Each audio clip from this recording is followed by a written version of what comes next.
Welcome to the Gita in Action podcast. My name's Radha, and I'm here with a family of seekers. Today is August 3rd. You know, you guys, we are coming up on our 2-year anniversary here together. We started August 19th, 2024. So we'll have to do something special for our 2-year anniversary. But we are reading through the Gita verse by verse. We're in chapter 13. And we are being transformed by this ancient text's wisdom that is still incredibly relevant today, which is such a testament. Right? And before we start, a couple things. We have a yoga festival at New Vrindavan in West Virginia at the end of August. If you haven't signed up for that, I think we're gonna have to close registration soon. So sign up soon if you're interested in coming to that. August 28th through the 30th. We have all different, or partnering with different yoga teachers and yoga studios and offering a whole plethora of classes. And you get to kind of like choose your own adventure when you sign up. So come to that. That's on our website, consciouscollectivelife.org. And pilgrimage to India. That's going to be February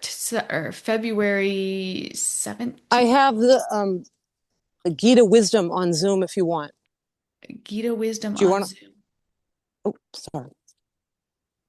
Oh, you're talking to somebody else. Okay, no problem. Pilgrimage in India, February 17th through the 24th. Early bird closes for that September 1st. So if you're interested in coming, sign up this month to get the early bird pricing. We're going to Rishikesh, we're going to Jaipur and Govardhan and Vrindavan, three of my favorite places in India. And it will be all the things. If it's not transformational to you, I will give you a good amount of your money back. I can guarantee it will change your life, pilgrimage. So sign up and come. Okay, let's get into this. Today we're starting with verse 15, chapter 13, verse 15. And before we do that, Shakti, do you want to say our prayers for us? I'd be honored. Thank you.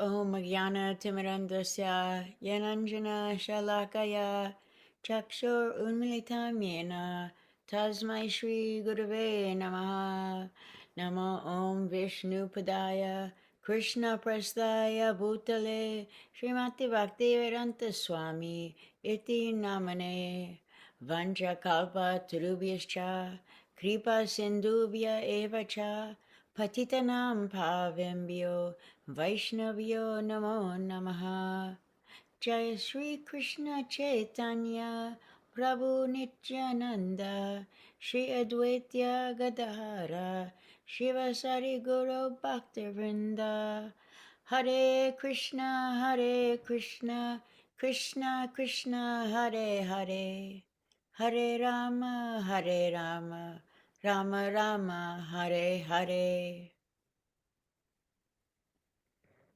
Thank you. Before we start our classes, we always start with these prayers. These prayers are expressions of gratitude to our teachers, those who have walked this path before us. And by some mercy, we have come across and they have carried us into this river of love and gotten into the flow. And we are very fortunate. We are here. We survive on their blessings, and we start in that mood to connect with them and to express that sincere gratitude. So we will start with 15, chapter 13, text 15. And I will share my screen and pull up the verse here.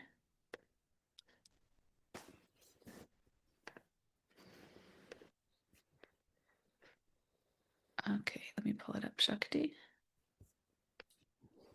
All right, when you're ready, Shakti. All right, I can't see it. Really? Can you guys see it?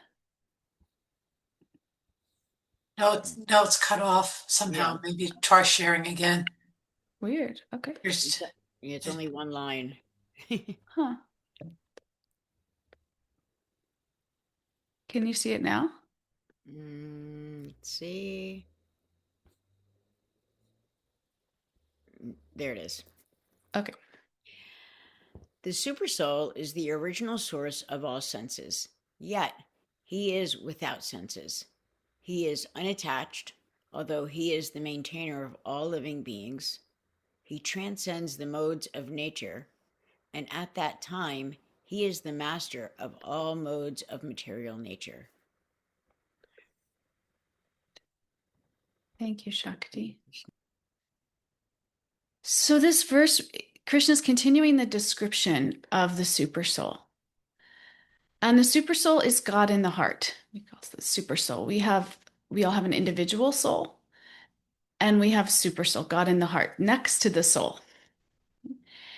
And here in this verse, Krishna starts describing the Supersoul in ways that might sound a little bit like contradictory. He says that the Supersoul is the source of all senses, yet he is without senses. He's unattached, yet he's maintaining every living being. He's beyond the modes of nature, yet he's the master of the modes. So it could sound a little bit strange, like how are both of those things true? And this is exactly Krishna's point here. And this is the beautiful thing about spiritual life, because the absolute truth, or God, whoever you call God, isn't limited by the categories that we're used to thinking in. Like if I told you that someone was completely detached from a company, but was also personally running every part of it, you'd probably say, like, that doesn't make a lot of sense. Or if I told you that someone has no eyes, yet they can see everything, you'd probably think that was some kind of like poetry or something. But what Krishna's doing here is he's describing a reality that's bigger than our ordinary experience. I remember when I was in engineering school and I took a numerical methods class, and it did this very same thing. It just like blew my mind. Like the way that I was used to thinking about the way things worked just like became so much bigger. Like my perception just like broadened so much. I could no longer like look at a drinking fountain the same way. Everything was just so different. And so that's what's happening here. We have to stop applying our material constraints to God, because it becomes a blocker to us understanding God, and to us really connecting with God, and ultimately to us really giving our hearts to our higher power. So when we hear the word inconceivable, sometimes we hear this word. Sometimes people will think it means like, don't ask questions, just like give up. And it doesn't really mean that at all. It doesn't mean that God is irrational, and it doesn't mean that we can't know him. It just means that our finite minds will never contain an infinite reality. Like we should understand that going in, that our minds are finite. They're limited. We're extremely limited, every single one of us. Even though sometimes we don't want to believe that, it's actually quite a relief when we can imbibe that reality. We're very limited. God is infinite. If we think about like an ocean, like a child can look at an ocean and understand, like, this is water. But a marine biologist will look at the very same ocean and see a whole different thing going on. They'll see the ecosystems, they'll see the currents, the migration patterns, just like thousands of details that the child will just walk past and not even notice.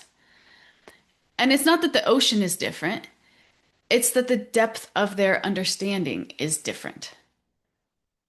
And the same is true of our relationship with God. And this is the whole purpose of the bhakti path. It's to develop relationship with God, and it gives us different ways, different access points to start developing that relationship, and for that relationship to grow. So these access points are through hearing about him, through chanting his names, either in meditation or in kirtan, through serving him, through remembering him.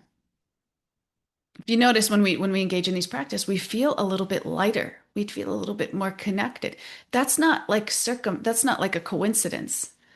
That's because we're directly associating with that which is infinite. We're directly connecting with source, with our maintainer, with our creator. And our consciousness is becoming purified because of it, meaning that we're remembering who we actually are, which is a child of God. That's what we mean when we say our consciousness is becoming purified. Because right now, we so strongly identify with every temporary identity around us. I'm a daughter, I'm a spouse, I'm a mother. And those are true. Those are real identities for us right now. But they're also temporary. They will change through the course of our lives. But the one identity that remains the same in this life and the next is our relationship with God. We will forever be a child of God. And in that, we will forever be a servant of God. And so when our consciousness becomes purified, that means that we're remembering that. And these practices help us remember that. Whether we know what's going on or not, that's the science behind it. That's the spiritual science behind what's going on. And so what happens is, as our consciousness becomes purified, we begin to perceive more of the reality that was always there. And we'll never get to the point where we can say, I've completely figured God out. You know, like we in material science, we'll never completely figure the ocean out. We'll never completely figure God out. But that's actually the beauty of it, also, the beauty of the relationship, because God is infinite, and finite can never understand the infinite. And in that way, our understanding can just continue to deepen forever. It's quite beautiful. Good morning, Chantal. It's good to see you. So you just popped on. So how can Krishna be without senses? This is another statement in this verse. He's without senses. You know, it says he's the source of senses, but he's without senses. And this is the part that will blow your mind. So really listen up. So Krishna's not saying that he has no senses. He's saying that he has no material senses like ours. This is where we really have to put our engineer hats on and separate our body, mind, machine from our soul, because they're different. Our body and mind are mechanisms, are instruments for which the soul to express itself. And whether or not that actually, to the degree that that actually happens from a purely, depends on where we direct our energy, our consciousness. But that's the actual design of this whole mind body vehicle apparatus. And sometimes people get uncomfortable with the idea that God has eyes or hands or personality. You know, they might think like, aren't we just making God into a really powerful human being? But the Gita is actually turning that idea upside down. It's not that we've imagined God in our image. It's that we're made in his image. And the Bible also says this too, right? We're made in God's image. So when we think about our ability to see, hear, think, communicate, these capacities, they don't just appear out of nowhere. They originate in the Supreme Person. And the thing is, we just possess them in a tiny, finite way because we're part and parcel of him. And again, the difference is that our spiritual senses are covered by the material body and mind. That's the instrument. That's the apparatus. It's like putting a lampshade over a bright light. The light hasn't gone out. It's still shining, but it's just not expressed as fully as it could be. So in the same way, we experience reality through the instruments of the material body and mind. Our perception is limited. We can't hear everything. We can only hear everything so far as my body mind vehicle allows me to. And there's different mind body vehicles out there. Like my dog can hear things much better than me because his mind body apparatus is more tuned to that. Krishna's not limited in any of those ways. He doesn't have a material mind body like we do. His senses are not covered. And his senses they're completely spiritual. They're unlimited, they're uncontaminated. Because also as you know, as things go through this mind body apparatus, they get distorted depending on our past impressions or our conditioning. So even the way that we hear, we see, is distorted from this. Krishna is pure. So his senses are pure. It's completely clear, completely unlimited, completely uncontaminated. And he doesn't need material eyes in order to see, or material ears in order to hear. He doesn't need material hands in order to act. His spiritual senses function perfectly and completely. And this is what's kind of mind-blowing, because we're just so used to seeing everything from our frame of reference. And we think that that's the only one that exists, which makes sense. I mean, that's the one that we're given. That's the one that we can experience directly. That's the ones that we've been meditating on for lifetimes, just thinking about ourselves. But this is telling us something much different. What if there's much greater things to perceive outside of this mind-body apparatus? Just something to consider. And that's God. He doesn't need eyes, ears, hands in order to see, hear, or serve. That's us, because we're limited. We're stuck inside this mind body. He's not. So when scriptures say that, eyes, ears, hands, that's what it's saying. And it's mind-blowing. It changes the way that we see the world, and hopefully ourselves, and in relationship to it. It makes us humble, recognizing how small, how finite we are. There's in so many scriptures, even the demigods, even the most powerful beings in all of existence can't understand God. They're still finite. So if you think about the most powerful, beautiful person, they are still so finite. They are still just a spark of Krishna's splendor. Then Krishna says something in this verse that also sounds contradictory. He says he's unattached, yet he maintains every living being. As a parent, this is like a really tough one to relate to. But if you think about like the sun, the sun shines on everybody undiscriminately. Plants, it nourishes plants, it gives warmth to people, it sustains all of life, but it doesn't become entangled in how each person chooses to use that sunlight. It's just giving to everybody. And in the same way, Krishna lovingly sustains every living being while remaining completely transcendental. So he doesn't become entangled. And that brings us to the last part of this verse, which says he's beyond the modes, yet he's the master. So there's three modes and we'll get into this more in this chapter. Three material modes: goodness, passion, ignorance. This is the energy that covers us. We're all acting in these modes, either goodness, passion, or ignorance.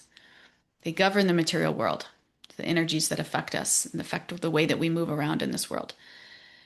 They influence us. We're everything we do. I mean, it's very heavily influenced by the modes of nature. They don't influence God. He's the one who's established them. So it's like an author writing a novel. The characters live within the story. They're bound by its rules, but the author isn't. He can shape the story. He can enter it. He can change it like whenever he wants, because he exists beyond it all. This is God. And I see Krishna and God interchangeably. Krishna is a name for God. It means all attractive. And we can all agree God is all attractive. So this is the invitation of this verse. Not to eliminate every mystery about God, but to recognize that if he's truly infinite, we shouldn't expect him to fit neatly inside the limits of our own experience. And sometimes we do that because it makes us more comfortable. We can't really admit that anything exists outside of us, because then we feel limited. We feel small. That makes us uncomfortable. But when we start to become purified, we realize that's actually where the freedom exists. recognizing we're not meant to hold it all together. We're not meant to have it all figured out. We're not meant to be infinitely capable. We're meant to connect with the one who is in relationship. That's what all of this is about. When I say all of this, I mean all of this life. Relationship where we can keep growing, not just in this life, but for eternity. Become transformed through that relationship. This is verse 15. Before I move to the next one, would anybody like to share anything? Any reflections or questions or anything that's coming up? Nancy. Yeah, no, thank you very much, Rhonda. That was a beautiful lesson. I thought about the oceanographer and the child looking at the ocean, and I thought, it really is important for me to keep on studying just so that I can have an appreciation for how complicated and how infinite things are. That if I don't, I think, oh, it's just salt water, and that's okay, even as an adult, not as a child.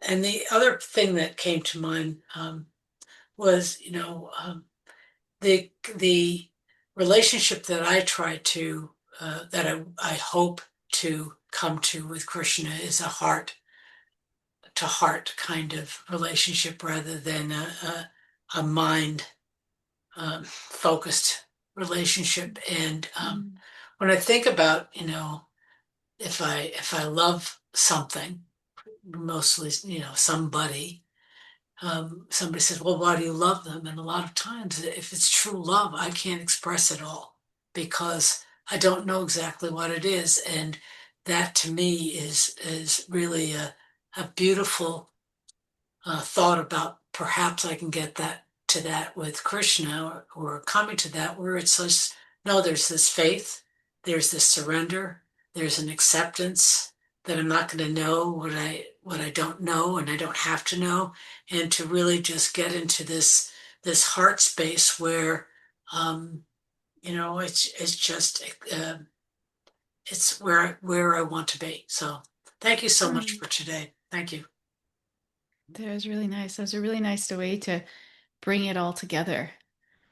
And I like what you said too.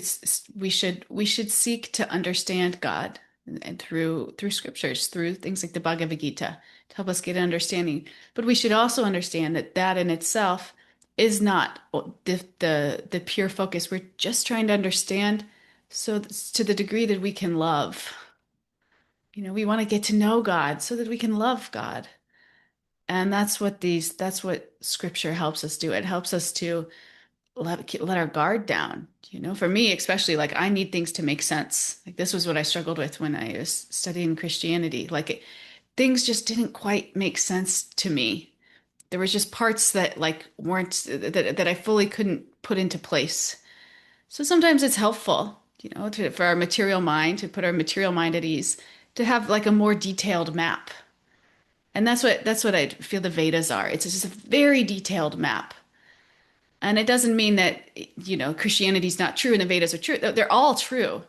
But it's just different ways to satisfy our understanding and ultimately disarm our mind so that we can get to the heart. And and it's beautiful. That's these scriptures have helped do that, especially a chapter like this. This is just really breaking everything down and putting it into perspective and saying, this is this, and this is how they all relate together. Yeah, really nice. Anybody else?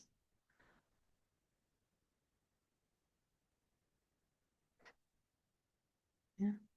Okay, we can move on. Let's go to 16 now.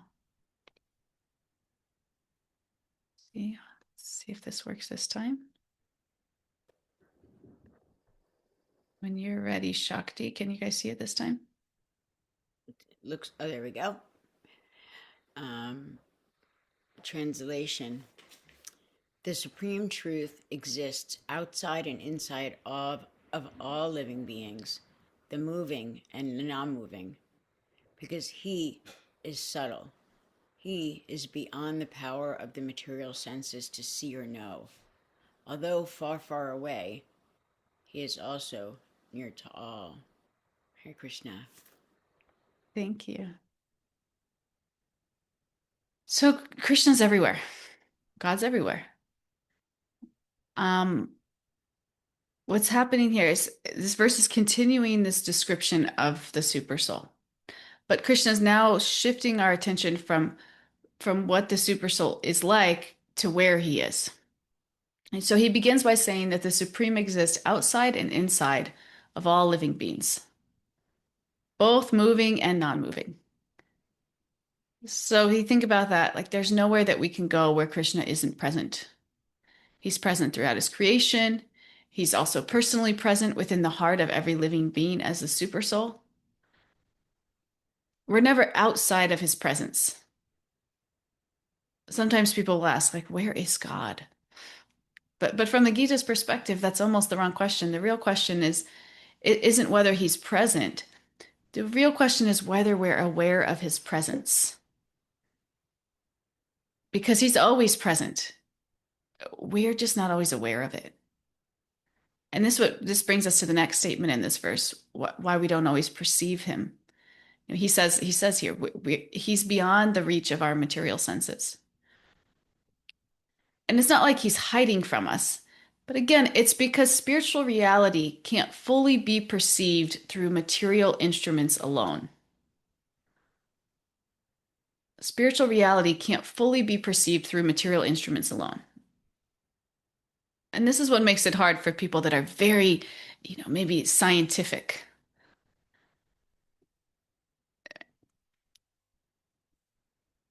Because it can't be, proved in the sense that scientists are comfortable with by material reality. It can absolutely be experienced. And that's the difference. That's spiritual wisdom. That's spiritual transformation. That's why all of us are on this call, because we've all experienced that transformation to some degree. And that transformation, that change of the heart is not material. We can't put a material metric on it.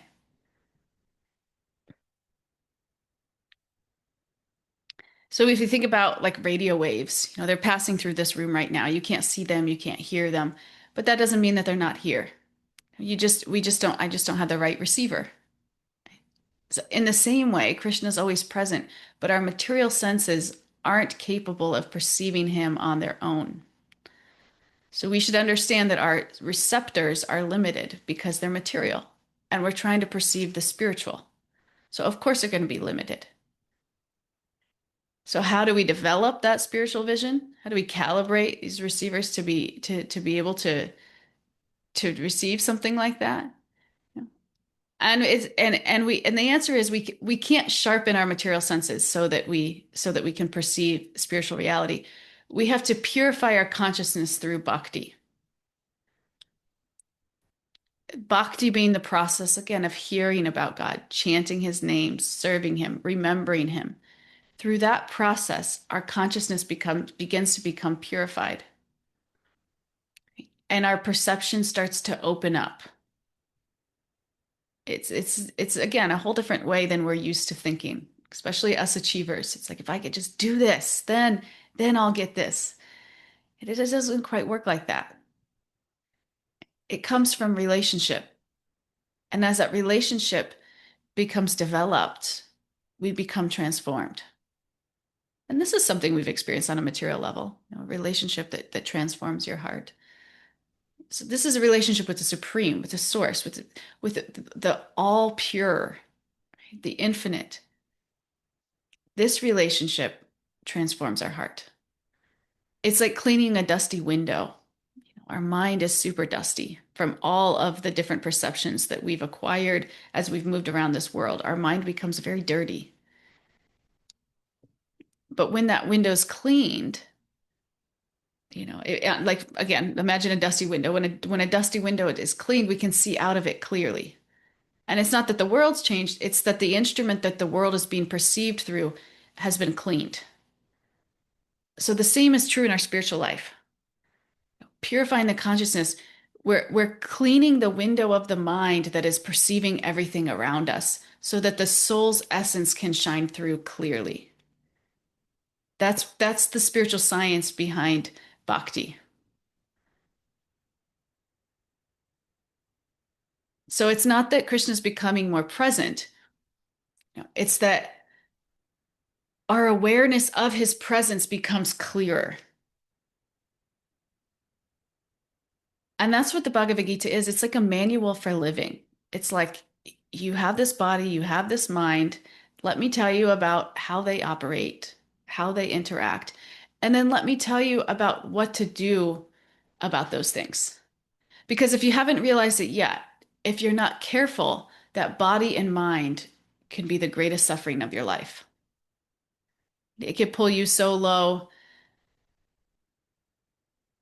that you end your life. I mean, it could be your worst enemy. The Gita tells us this, your mind can be your worst enemy, or it can be your best friend. And let me teach you how to make your mind your best friend. Because your mind is your best friend when it's clear, when it's clean. And your mind becomes clean through these practices. We're just like scrubbing the dirt off of our mind. And in that way, everything around us becomes clear.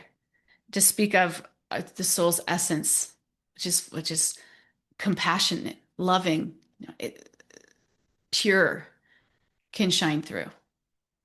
Then we become true spiritual lights for everybody around us. So that's what this 5,000-year-old, 5,000 plus year old text is teaching us. How to clean the mirror of the mind. And then Krishna says he's far away yet closer than anyone else. He's far away, but he's also near. How can both of these be true? So one way we can understand this is that as the supreme person, he resides in an eternal spiritual abode beyond this material universe. So in that sense, he's far beyond what our material senses can perceive. Yet as God in the heart, as super soul, he's present within every heart of every living being. So in this way, Krishna is simultaneously beyond this world and intimately present within it.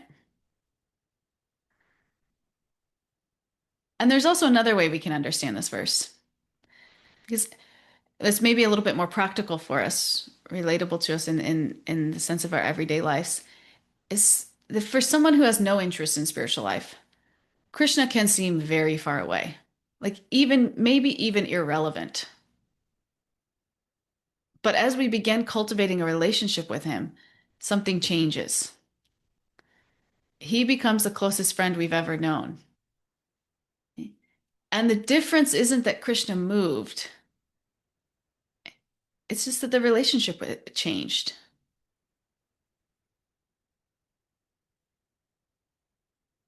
And we've all experienced this in our own spiritual lives. Sometimes God feels very close. Prayer feels natural. Chanting feels joyful. His presence seems almost tangible. Anybody ever go to Vrindavan, India? It's like, I swear the air is thinner there. It's like the spiritual air, meaning everything is so accessible. The spiritual energy, it's like you can almost taste it.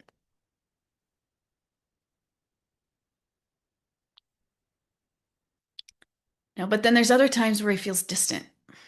Our practices feel dry, and we wonder, is he still there? So this verse is telling us, again, his presence hasn't changed. When God feels far away, it's not because he's gone anywhere. It's because our awareness has been covered.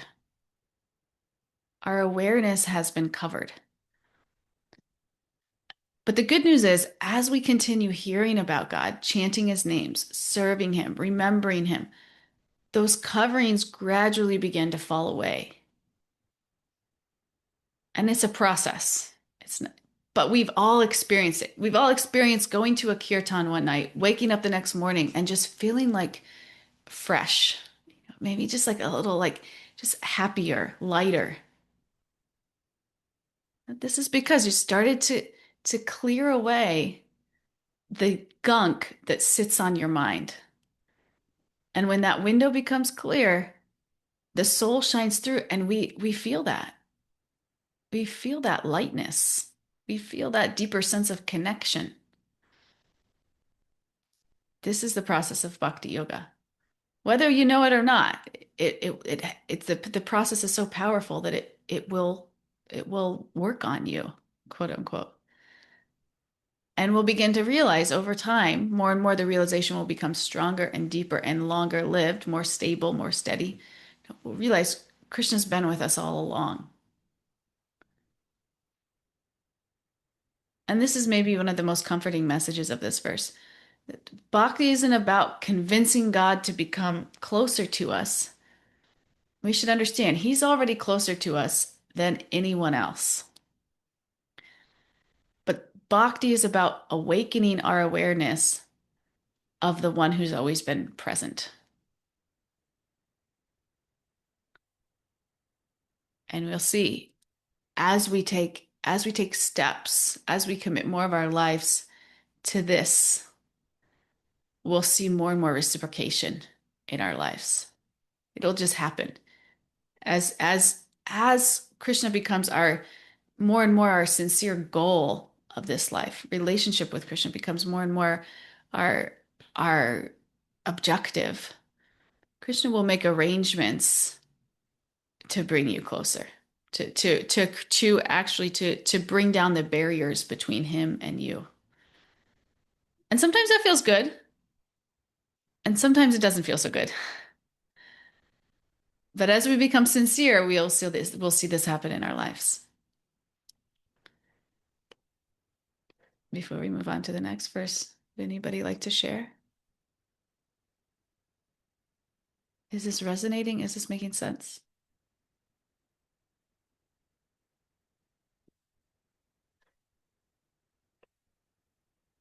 Yeah. Should we do one more verse together? Aaron, please share with us. Hare Krishna. I just wanted to double down on what you just said about sometimes it feels good and sometimes it doesn't feel so good.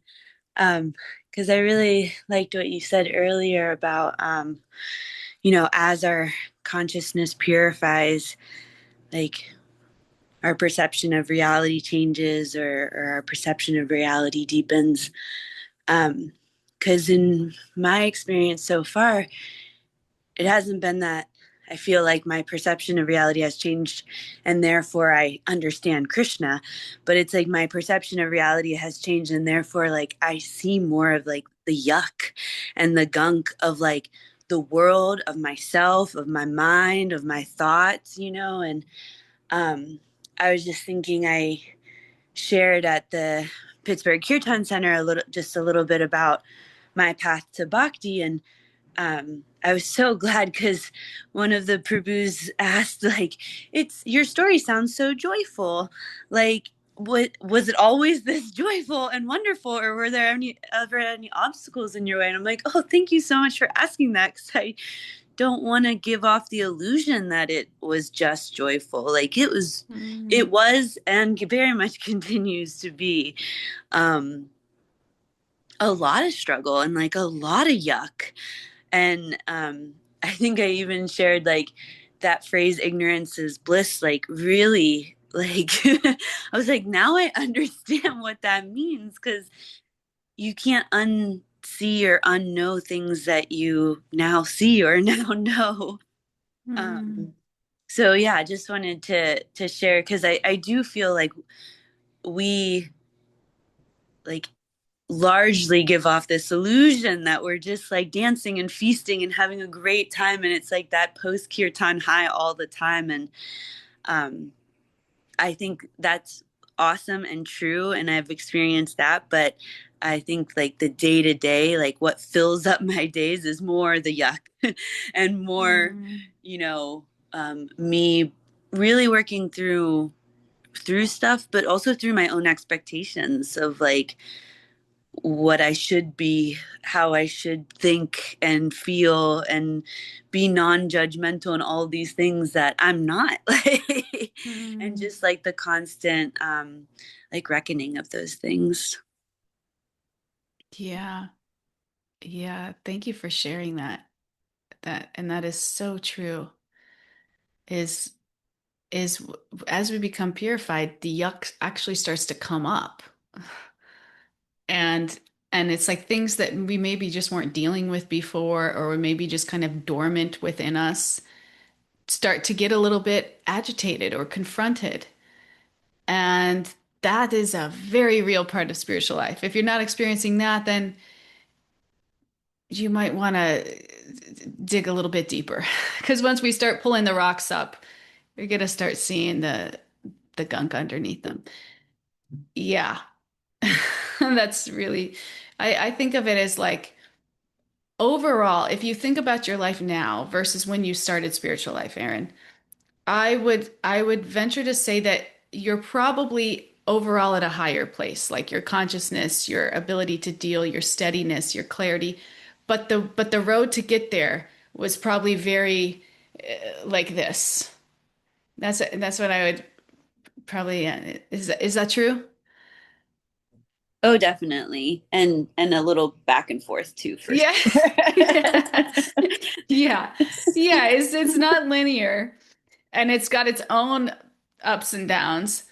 But overall, when you think about your life 3 years ago, you're probably much more steady and grounded and kind and compassionate and accepting. But yeah, we have to work through our own gunk, because when spiritual life meets us, most of us are so seeped into this material attachment, material conditioning, material reactions, that when something challenges that, of course it's going to hurt. Of course it's going to be uncomfortable, because this is our normal. We've been taking shelter of material things for so long, whether it be money or beauty, or that when something challenges that, it's going to be like, wait, this is my sense of security. What are you doing to me? That's like, stay away. There's going to be kind of some resistance there, and we should expect that. If that doesn't happen to us, we're probably not quite there yet. Yeah. But also have the faith that the process will bring us higher if we're persistent, if we stick to it, and see that happening in our lives as we have to really zoom out and look at it as a longer chunk of time than maybe just um, where we are in one certain given moment, or what emotions coming up, or you know um, yeah, I was just watching a TV show last night with my husband. We watched this TV show. This lady in her 20s was like very conflicted between choosing a passionate relationship and a stable relationship, which I feel like is like a very relatable. My husband's like, this lady is such a bad person. And I was like, no, this is so relatable. Like every woman, young woman, can probably relate to this internal battle of like passion and versus security, or maybe not, but this was my experience. And I feel like it's very confusing when you're in it, and you really you like believe every emotion that you feel, and you're very confused and you're very conflicted. But when you come into spiritual life, this is what it does. It gives us just such a broader perspective of like what we're actually doing here. And it puts everything into perspective. And as we move on, we become more and more steady in that. These things don't pull us so much, because we're more grounded in that goal. But before that, it's very confusing. And especially when you're steeped in that, and then you get this, oh, this is my new goal of life. Okay, how does this integrate with the rest of my life? It's more confusing than blissful, really. Yeah. Yeah. Anything else before we move on? Yeah, I'd like to share. Yeah. Um, with Aaron share, what was coming up for me was just remembering, like, yeah, as we're getting purified and all this material gunk is coming up, um, we're getting purified. We're detaching from our material way of thinking and viewing, so that our spiritual senses can be more prominent. And yeah, it is like a lot of, it's a challenge, right? Because it's totally challenging our way of thinking and our way of viewing the world, and our perception of what our values, our perception and our values are changing. And this just reminds me of another topic that I've been sharing with a friend at the temple, of how, I used to like come into kirtan or come into spiritual life thinking like, oh, this is for my enjoyment, like, oh, let me go to a kirtan to really enjoy or to feel something. And, you're bringing up sometimes our practice is full of feeling and sometimes our practice is dry. But we keep steady with it because it's not for our enjoyment. Yes, we'll get some enjoyment out of it eventually once we're purified. We're going to be in that loving exchange. But sometimes until then, we do it for the service. Like when we're in kirtan, we're there to serve the kirtan, to serve Krishna. It's not about, excuse me, what I can get out of it or what I can feel. And I don't know, I had that conversation with someone the other day about kirtan specifically. And I was just like, it really just changed my mood and how, wow, yeah, I'm going because I want to feel like it's a good kirtan. But it's like, no, join the kirtan whether it feels good or not. Because sometimes you might be in a kirtan and it's like, wow, this singer, I don't know about this singer. I don't know if I really like this singer or how they're singing, or, I'm not really feeling it. But if you're joining to be of service, then it's not about who's singing it or how well they're singing or how perfectly they're playing. So I just wanted to share that because I think too, that can be applied to so many things. Like my japa isn't just to make me feel good. It's in the mood of service, or even hearing scripture. It's not just about making, it's not just for me. It's to hear in the mood of service.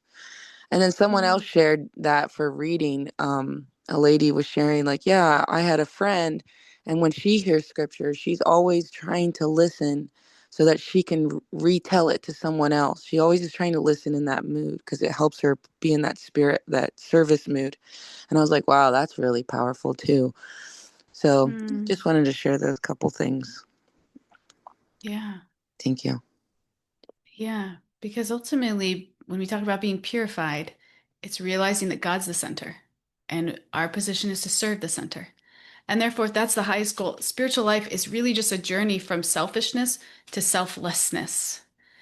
And scriptures tell us, scriptures from the beginning of time, when we live more selflessly, when we can get to the degree that we can get ourselves out of the center, we will actually experience real joy and fulfillment. So if that's what we're searching for, the Gita tells us the way to get it. And that is get out of the center. You never belonged in the center anyway. Stop serving yourself, stop serving your senses. Stop looking for subtle forms of enjoyment. Serve the whole. And this is where you'll be the most connected. And this is where you'll be the most fulfilled. And this is when you'll really start to see your suffering in this life and the next, all the rest, really kind of wan off. Because a true, purified, enlightened being is completely selfless. We see this like in examples all the time, like Mother Teresa. There's these holy people, what, and they carry this light around them. Why? Because they've done the work. They've done the work and they've received the mercy where their mind, their consciousness is the apparatus of which their consciousness is shining has been very cleaned by these practices, by this relationship. And this is why we thank our teachers at the beginning of class. They've served as these examples that have shown us, that have been these torch lights, reminding us this is possible. Keep going. And then giving us the direction and the support and the encouragement to do that. This is the journey that we're on. And could you think of, I was thinking about this the other day, like you think of every really advanced spiritualist out there, all of them have these qualities, the real ones. But if you think of like all the CEOs out there, some of them are nice, some of them are assholes. Like, it's like, is there any other tried and true process that we've observed for a person to really be fulfilled? It's a spiritual path. Popey. Hare Krishna. Good Hare morning. Krishna. Um, I really resonated, and I want to thank Aaron for sharing the part that it's not always easy and roses on the path. And I really resonated with the part that in and out. I feel like I'm constantly in and out. And I think I get out when things doesn't make sense or gets harder, or when I have to make a behavioral change and the resistance is there, which I struggle currently and in and out. Um,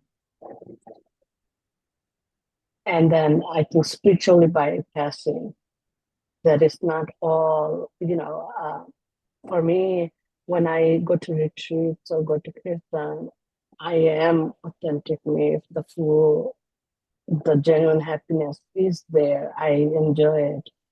And then I think when I come back to my own world, the struggle is like there, and then being consistent. And then I think also I judge myself. I'm like, this is not going anywhere. I'm not progressing.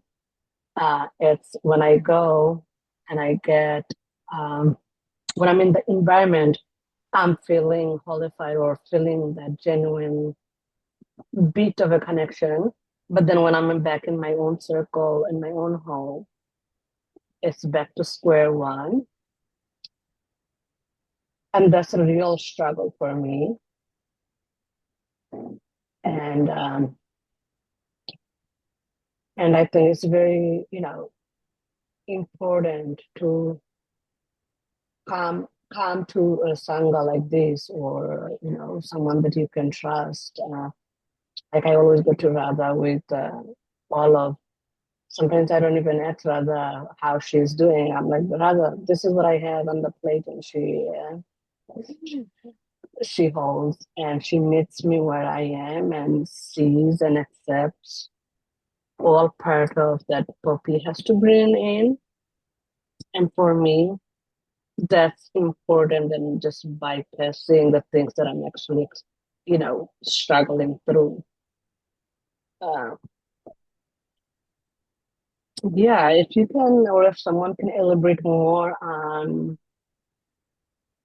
daily practices or how they overcame in their experiences from these constant in and out, and feeling like you're not progressing, or maybe you are progressing, but maybe not to my standard or expectation. Yeah, thank you. Yeah. Such a beautiful, vulnerable share. Thank you, Poppy. We appreciate you so much. We appreciate your sincerity and your generous, warm, giving heart. Poppy comes to these retreats and she is just her heart is so wide open, serving everyone. I mean, really, she is just so service oriented. And I see that really brings out the greatest happiness in her. And that is a soul's true essence. The soul's true essence is a servant. And the two things that I notice, Poppy, when you're on retreat that really lift you up are association of like-minded individuals that are really holding you up, giving you, being the instruments of love and just pouring that into you, and that you get to relate to and connect with and be on this journey together, and the service. I see you just looking for every service opportunity. You'll pay to go on retreat, and then you'll be like, I want to sponsor our last meal. That's Poppy. And it's not that Poppy's like a person who has a ton of money, and it's just like whatever she has, she wants to give. And then I see just like happiness radiating off of her because of it. And retreats are nice containers for this. They're nice, safe containers. This is why we have retreats. We don't have retreats so we can just go on vacation and like forget about life. We have retreats so that we can have these containers where we could practice the spiritual life and be transformed in these big, potent ways that stay with us, that keep us inspired as we move forward. And sometimes when we first come into spiritual life, that's kind of what it is. Like we're going from retreat to retreat. And at those retreats, we get it. We get it. We're immersed in this container with this association and all this service. And we're like, this is what I want for the rest of my life. And then we go home and it's difficult. And we slowly kind of one off. This is the beginning. This is what will happen. We should expect this. Just I would say keep steady. Keep just making those, if sign up for the next retreat. Keep steady. Make yourself a commitment to come to Gita Sangha, or if you have a local Sangha, make a commitment. I'm going to go this much, and just have a practice, a disciplined practice to get yourself there. And over time, the moments in between, you'll realize become steadier. This will happen over time. Guaranteed, this will happen over time if you stick to the process. And just like Aaron said, it doesn't mean that you won't revert back, and because that's also part of the process. It's not linear, unfortunately. We love linear, clean things. Spiritual life isn't like that.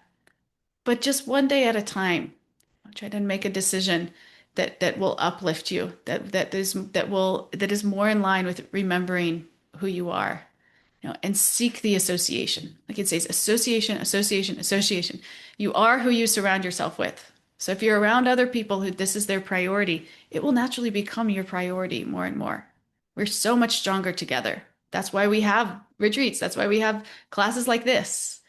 It's so important. And service keeps us tied in. If you need a service, reach out to me. I got lots of services for you. But it keeps us tied in. It keeps us connected. It gives us purpose. It keeps us serving the whole instead of thinking that we're the whole. And then it helps us to realize where we still think that we are the center.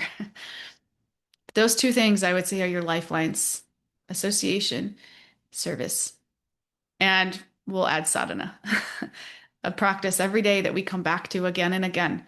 Wake up first thing in the morning. What you do first thing in the morning changes the entire course of your day. What you do first thing in the morning for a week straight changes the entire course of your week. What to speak of if you have a steady practice through your whole life. And it can be very simple. You wake up, you chant God's names for 10 minutes. 10 minutes, you read a little bit of scripture for 10 minutes. It doesn't have to be a long, long thing, but it should be something that you can commit to, something that's not too high a reach. Don't say I'm going to sit and meditate for 2 hours if you've never meditated before. So pick something that's consistent, that you can keep on and stick to it, whatever it is. Something to uplift the consciousness, something to remind us of who we actually are. I recommend chanting God's names. If you've never done this before, reach out to me. I'll hook you up. I'll give you some japa beads and teach you how to do it. This has been the most powerful practice in my life. I do it about 2.5 to 3 hours a day when I wake up in the morning, and it's changed the whole trajectory of my life. But it doesn't start like that. You start with 10 minutes. And then over time, as you develop more taste, naturally it will increase. But you don't have to worry about that. That's the other thing. Sometimes we get so mental about like, where am I? Where am I going to be? I'm not where I want to be. That is not the point. That is not the point. Be where you are now. Set some realistic goals for yourself. Be disciplined to stick to it. And in the meantime, seek out the association of like-minded people that bring you up, that encourage you, that inspire you. And do a little seva. Do a little seva. Do a little something for somebody else to remind yourself that you're not the center. Those things you just keep coming back to again and again. The 3 S's: sadhana, seva, sangha. Sadhana, seva, sangha. If you have any questions about any of those things, please reach out to me, because they are the pillars of our spiritual life. They're the pillars. Thank you, Popey. Stay connected. Stay connected to me. When you're feeling low, shoot me a message. I know you do that. Do that more. Yeah. Or anybody else. We're all here for each other. That's why we have this Sangha. Thank you. So appreciate it. Yeah, I think I really resonate. I think I go more into it's not consistent because I do have that perfection side in me and then I go shoot for the 10 before I could even just get started on 1. So small steps. Thank you. Be comfortable with small steps. Small steps are so much more real. Let's be real here. Let's be real. Yeah, and let's have long-term vision, not short-term. We need to have long-term vision. Let's take it steady, take it slow. Yeah. Shawshank, last question, and then our time is up. Somehow that happened. Yeah. What do you have for us, Shawshank? Or I'm sorry, Thank you so much. Yeah, Hare I'm Krishna. sorry for mispronouncing your name again and again. Shashank, Yes. right? Great. Yeah. Yeah. Hare Krishna. So, while you were saying all these things, what was running in my mind is while we are trying to uncover the darkness or the distance we have with God, so we are trying to address all these things, right? So, most of the times when we are in this path, it's not that happy, right? Maybe the after effects might be happy, but while going through this, it is so much of sorrow that we can feel within us, like something is lost or something is not going right, or we really feel like failures, because today the world has also kept that okay, every time whatever you do, you need to keep only progressing in such a way that you are the successful person. But sometimes nobody has told that yes, you tried, but you failed, that's fine, because effort is all that matters, right? Nobody actually says that. And while we are also trying to cleanse ourselves, we want to make the whole world a better place, but the surroundings which we are also associated with sometimes add so much of issues in our life and issues to the whole world, that there is so much of ripples. They don't understand what we are doing, how we are doing, why we are doing. We always focus to be good, but they focus to be, oh, I am the supreme, there is no God, maybe there is nobody supreme than them. Sometimes all that they feel is that whatever they say is the authority, or they try to command us, right? So this really is not a good situation for any of the devotees or anyone who is in a spiritual path. So how should we consider this, and what is the best way to come out of this kind of entanglement? Mm, you said a lot of things there, and I want to kind of start from the beginning. When we talk about when you say when we talk about progress, and people want us to progress. And people, they don't see the effort, they see the result.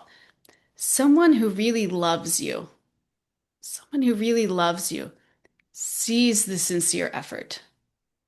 If you think about that, or someone that you really love, like you really love your child, you're not going to knock them because the drawing that they draw you is like disproportionate and ridiculous looking. No, you're going to see the effort there. You're going to see the heart. You're going to love that. You're going to appreciate that, and you're going to lift them up. You're going to encourage them. God sees our effort, and our relationship with God is the relationship that we're trying to cultivate here. And sometimes we get distracted by our own mental narratives or people outside of us or our cultural conditioning that we have to be at a certain place and it has to look like this. And this is nonsense. This is nonsense. This is just the ego taking control and then the ego clashing with other people's egos. That's not spiritual life. That's a distraction from spiritual life. So we have to kind of let that go. Because even when you look at your relationship with somebody that you really care about, you're not like measuring it. You're not like, okay, so I've spent this much time. I feel like we're this close. Now we're not. No, it's something you can feel intuitively. You can kind of feel like the closeness but it's not something that's like so, mechanical. And if it is, then where's the love in that? So we have to approach our relationship with God like this. And the stronger that our relationship with God is, the louder that we'll hear his voice and the more quiet that the other voices will become. Even if they're all around us screaming, if we're right next to God, that's the voice we'll hear. And this is the voice of compassion. This is the voice of patience. This is the voice of encouragement. This is the voice we have to attune ourselves to listen to hear. That's what this whole class has been about, so that we can realize how close God is. And when that happens, we can be surrounded by an ocean of other loud voices telling us that we're not good enough, we're not making progress, maybe even our own voices telling us that. We can't even hear it. And that this is the whole reason this is the practice of bhakti, developing this relationship with God so that that voice becomes the loudest in our lives. Imagine if that voice was the loudest as opposed to, your mother's voice. Maybe not your mother, but some of us, maybe have mothers that have told us things that are not uplifting or encouraging or brought us down. Or, that person who really has a problem with you, their voice, or your own voice. A lot of times we can be our own worst critics. It's nonsense. Let it go. Recognize that it's nonsense. Let it go. Take more shelter of God. And as we become advanced, as we're making progress, we become more and more attuned to recognize that these voices are nonsense, and to the point where not only do we not follow them, we don't even hear them. They're like background noise because we're so zoomed, we're on this other frequency. We're not even accepting that frequency anymore. We're just attuned spiritually, and that's the frequency of our lives. That's what we've calibrated this mind-body instrument to receive.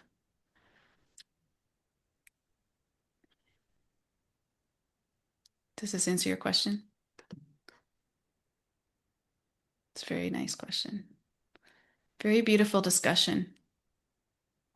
Thank you all. Thank you for coming. We're over time, so we probably need to end for the day. But it's beautiful discussion. Appreciate you all, and look forward to seeing you all on Thursday. And let's use each other. We have a live thread, so then the live thread is beautiful. It's active. We all connect through the week. That's the point. We're walking each other home. It's necessary. It's not optional. It's necessary to have association. Thank you all. Thank you.